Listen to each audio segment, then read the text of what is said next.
boy Brett, making something out of nothing videos. Today we're working on the Mitsubishi Eclipse.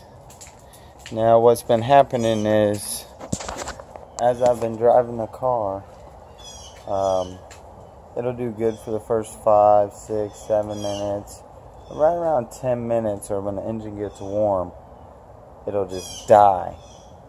After it dies, I'll coast to a stop, put it in neutral, I can start it back up, and it'll start running again. But then it almost dies immediately. And so I hooked my scan code tool up to it, and I got a P0403, something about a, what the hell is that part called? A selionid going out. And I actually have the part. Let me see here. Vacuum switching solenoid valve 03 Mitsubishi Eclipse. This is what it looks like. Got the box here. I just installed it. I was having a problem finding its location, and I could show you guys right past the engine. You get down behind here, and it's literally right down here. So if you see this big round thing, it's at the end of this this hose here, and it's electrical connectors right there. Okay, I know it's dark, real dark. My car's not out of the carport. Sorry about that. But I figured I was going to give it a whack and stay under the shade. It's Florida and it's super hot. So wanted to tell you guys, it has two 10mm bolts, one here, one here. This hose clamp here didn't seem to look like it was hooked onto anything, and it literally sits in there just like this. So if you're looking for it, look for that black little hose that comes out the top. There's another hose, a black hose that comes out of the bottom. That was actually back down in there. And then of course the front connector right there. And if it's sitting, it's the same as the bracket. So 2 seats, passenger or driver, whatever you want. There it is. So I just put the new one on. I'll show you guys the old one. There we go. Old and cruddy, new and steadily. Okay, this thing's definitely got its use out of it. See a dot up there. Maybe they got it used or it came out of a place. So this car may have had this issue before. If that doesn't work, I also bought a new EGR valve.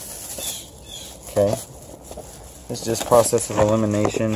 Honestly, it was only $100 to get the pair, and I shopped online, used the code, got it cheaper. So comes with a shiny new gasket. Here's my new EGR valve.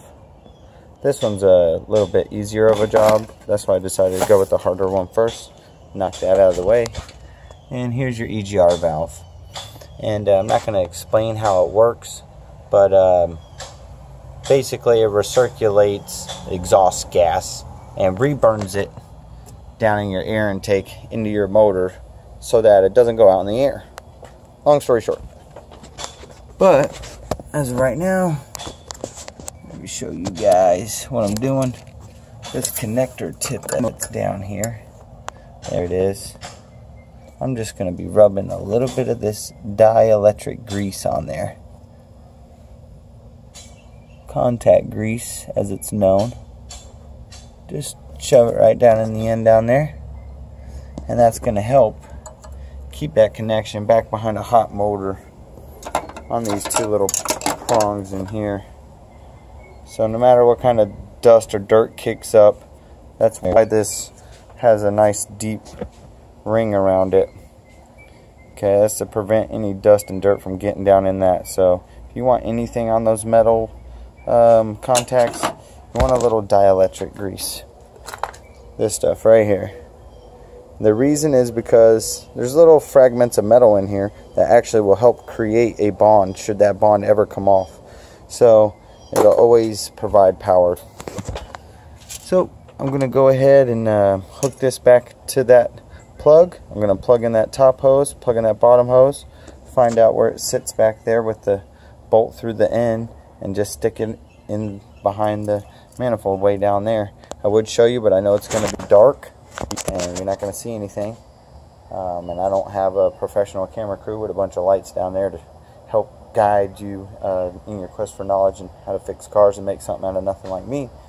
So with that being said, I'm just going to get into it, and I'll cut it back on. We'll do a test video on the car, see if it runs any better, see if I can drive it for more than 10 minutes.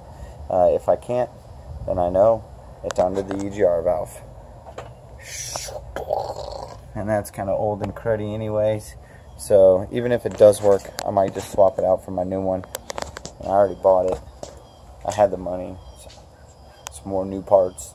I know some may say that's a waste, but why have something working half-ass if you can afford to have it working full-blown? So that's the thought behind it. Anyways, catch you back in a minute. Don't forget to subscribe, like, share.